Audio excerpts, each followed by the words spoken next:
السلام علیکم ورحمۃ اللہ تعالی وبرکاتہ۔ ناظرین و حاضرین، آپ سبھی کو یکم رمضان المبارک کی ڈھیر ساری شبھ کامنائیں، مبارکبادیاں اور خوشخبریاں میں اپنی طرف سے اور اپنے چینل مکتبۃ الضیاء سمر کی طرف سے پیش کرتا ہوں۔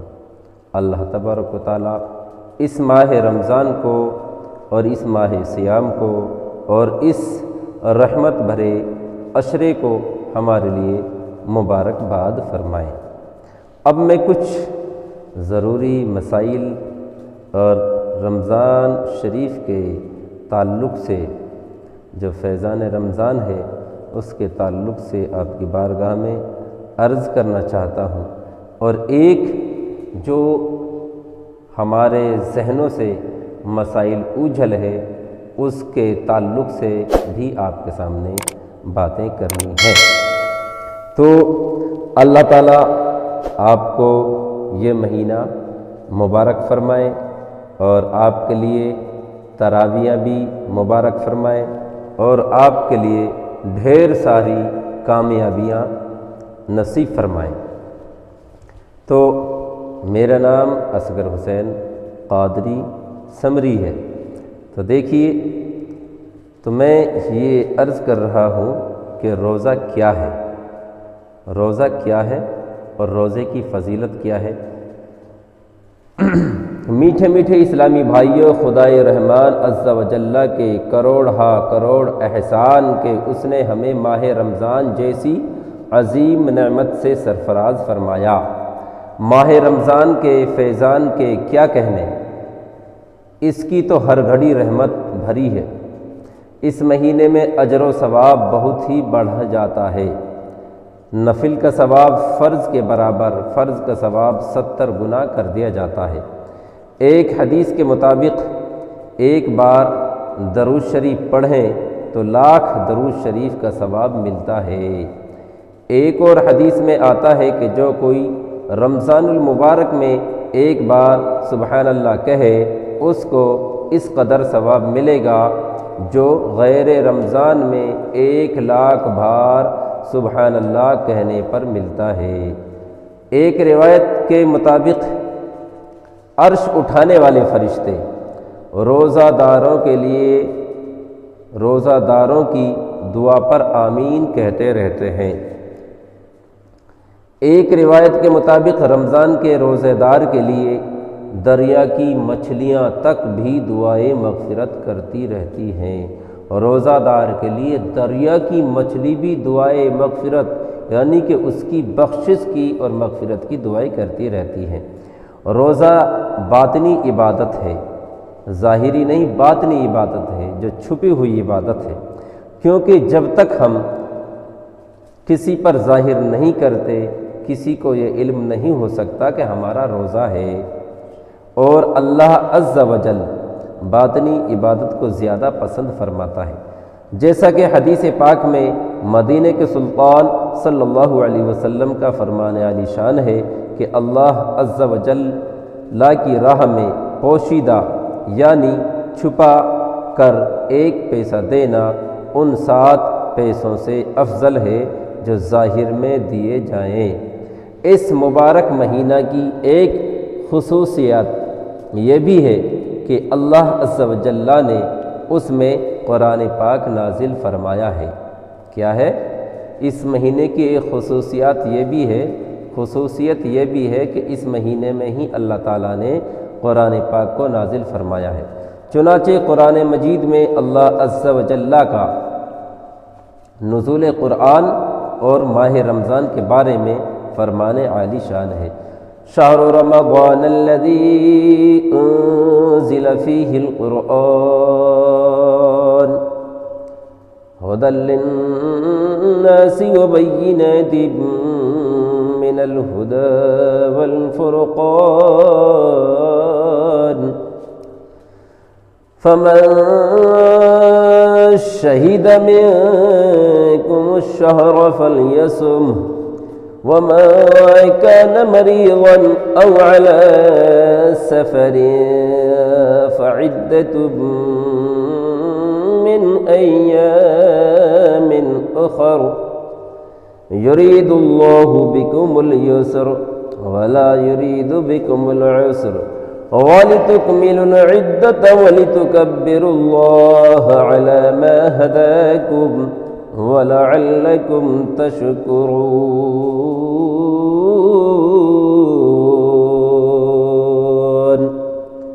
اب ترجمہ آپ سنیں۔ رمضان شریف کا مہینہ جس میں قرآن اترا، لوگوں کے لیے ہدایت اور رہنمائی اور فیصلہ کی روشن باتیں،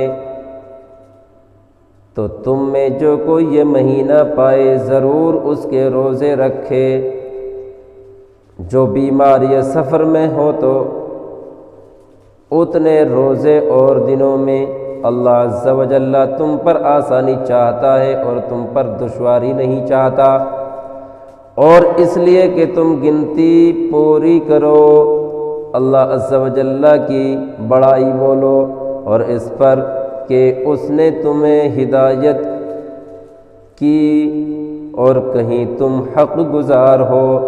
اب سنیے کہ اس مہینے میں اللہ تبارک و تعالیٰ نے قرآن پاک کو نازل فرمایا، اور اسی مہینے میں قرآن کریم مکمل ہوا، پورا قرآن کریم نازل ہو چکا۔ معلوم چلتا ہے کہ نہ تو رمضان قرآن سے الگ ہے اور نہ ہی قرآن رمضان سے الگ ہے۔ یہ میں نے کل کی ویڈیو میں آپ کے لیے بتایا تھا کہ رمضان شریف میں رات میں بعد نماز عشاء ہم جو نماز تراویح ادا کرتے ہیں وہ ہے کتنی؟ 20 رکعت 20 رکعت ادا کرتے ہیں تراویح۔ یہ موضوع جبکہ دوسرا ہے، انشاءاللہ پورا مہینہ ہے رمضان شریف کے تعلق سے آپ سے باتیں ہوتی رہیں گی۔ تو میں کیا عرض کر رہا تھا کہ رمضان شریف میں 20 رکعت ہوتی ہیں جو تراویح ہے، تراویح کی ہیں 20 رکعت، اور 5 نمازوں کے اندر بھی 20 رکعتیں ہیں فرض اور واجب۔ اب تھوڑا ہم گنتی کر لیں۔ ہمارے جو سامع صاحب ہیں حافظ محمد غلام حسین، یہ ہمارے جو ہے کہ کیمرہ مین ہے، اس کو سنبھالے ہوئے ہیں، تو اب حساب لگائیے کہ تراویح کیا ہے کہ جو ہماری کمیاں ہوتی ہیں نماز کے اندر، فرض کے اندر، واجب کے اندر، تو ان کمیوں کو یہ تراویح پوری کر دیتی ہیں، تکمیل کر دیتی ہیں اس کی پوری طریقے سے۔ تو 20 رکعت ہیں، تو اس میں حکمت کیا ہے؟ کوئی تو راز پوشیدہ ہو سکتا ہے، ارے 20 کی جگہ 25 بھی ہو جاتی، 25 کی جگہ 22 بھی ہو جاتی، اور ہو جاتی، کم ہو جاتی، لیکن 20 ہی کیوں ہے اخیر؟ تو ہمیں حساب تو لگانا پڑے گا۔ اب گنتے ہیں، فجر کے اندر 2 فرض 2 ہو گئے، اور پھر آپ نماز ظہر میں گنیے 4 فرض، گنتی ہو گئی کتنی؟ 6، اور پھر آ جائیے عصر میں 4، 6 4 10، اور مغرب میں آ جائیے، مغرب کے فرض کتنے ہیں؟ 3 اور کتنے ہوتے ہیں؟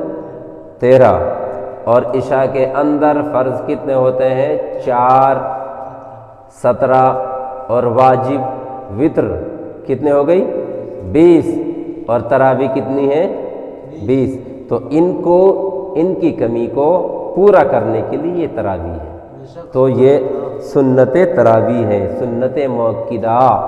تو اگر محلے کی مسجد میں جماعت کے ساتھ تراویح نہیں ہوئی تو پورا محلہ گنہگار ہوگا۔ اگر چند لوگوں نے مل کر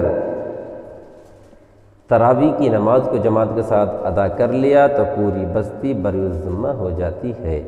یہ ہے سنت مؤکدہ، اور سنت مؤکدہ ہی قرآن کریم کا پڑھنا ہے، قرآن کریم کا پڑھنا بھی سنت مؤکدہ ہے۔ اور ہمارے میوات میں تو بھائی اس سنت کو زندہ نہیں بلکہ مڑیا میٹ کر رکھا اماموں نے، کوئی پیٹ کی لالچ میں گرا ہوا ہے وہ نہیں کہہ سکتا کوئی حافظ نہیں ہے۔ عالیشان مسجدیں ہیں جن کے محراب و گنبد میں بھی لاکھوں روپے لوگوں نے خرچ کر رکھے ہیں، لیکن افسوس کا مقام ہے ان میں آج علم ترا سے تراویح پڑھائی گئی ہیں، علم ترا سے، اور ٹال دیتے ہیں حاجی جی قرآن سے تراویح پڑھو گے، لیکن ٹائم تو لگتا ہے، حاجی جیوں کو پرور کر دیتے ہیں ٹائم تو لگتا ہے، آپ بتاؤ گرمی بھی پڑ رہی ہے کام کو بھی ٹائم بھی، تو حاجی جی کہہ دیتے ہیں کہ ہاں ارے نا مولوی صاحب تو ایسے ہی چلن دے علم ترا سے، ایک دن پکڑ ہوگی امام صاحب، پکڑ ہوگی ایک دن، یہ چلنے والا نہیں ہے مسئلہ، یاد رکھیے گا آپ۔ سنت موقدہ کو آپ ترک کر رہے ہو، ترک کرا بھی رہے ہو۔ امام بستی کا بادشاہ ہوتا ہے، امام بستی کا رہنما ہوتا ہے، امام بستی کو گائیڈ کرتا ہے، اور آپ ہو کہ ان کی ہاں میں ہاں ملا رہے۔ قرآن کریم جیسی نعمت سے اپنے آپ کو بھی دور کر رہے ہو، لوگوں کو بھی دور کر رہے ہو، غلط بات ہے۔ اس کے بارے میں کسی نے فتویٰ نہیں دیا کہ سنت موقدہ کا ترک کرنے والا کتنا گنہگار ہے، اس کے تعلق سے فتویٰ لیجیے آپ۔ سنت موقدہ کو بار بار عادتاً کر لینا، عادت بنا لینا، سنت موقدہ کو چھوڑنا، اس کے تحت کیا فتویٰ تھا اس کا آپ دیکھ لیجئے گا۔ میں اس بحث میں نہیں جا رہا، موضوع دوسرا ادھر ادھر جا رہا، لیکن مجھے دکھ ہو رہا تو کہنا تو پڑ رہا، آپ سنتے رہیے اس چیز کے بارے میں۔ اگر میں غلط کہوں تو کمنٹ باکس کھلا رہے گا حضرت، اس میں آپ بولیے، کمنٹ باکس تو کھلا رہے گا، اس میں آپ کہہ سکتے ہیں کہ یہ کہاں سے مسئلہ لا رہا، مسائل ہے۔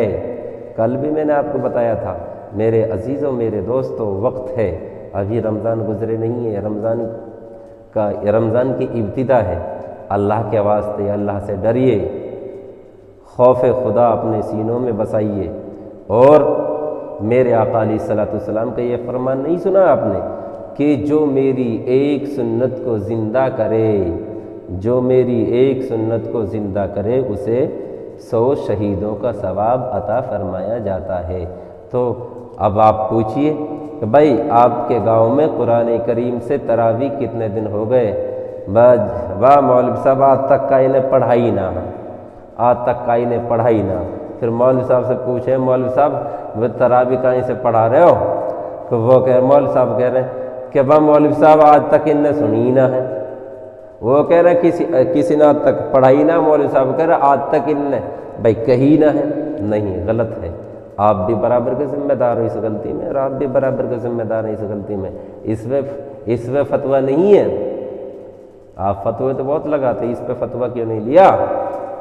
جناب علی، اگر آپ حافظ نہیں ہیں تو 10-15 ہزار روپے دے کر کے حافظ بھی بلا سکتے ہیں، اس کا سامع بھی بلا سکتے ہیں سننے والا، کم از کم سنت موقدہ تو ترک نہیں ہو بلکہ وہ تو ادا ہو جائے۔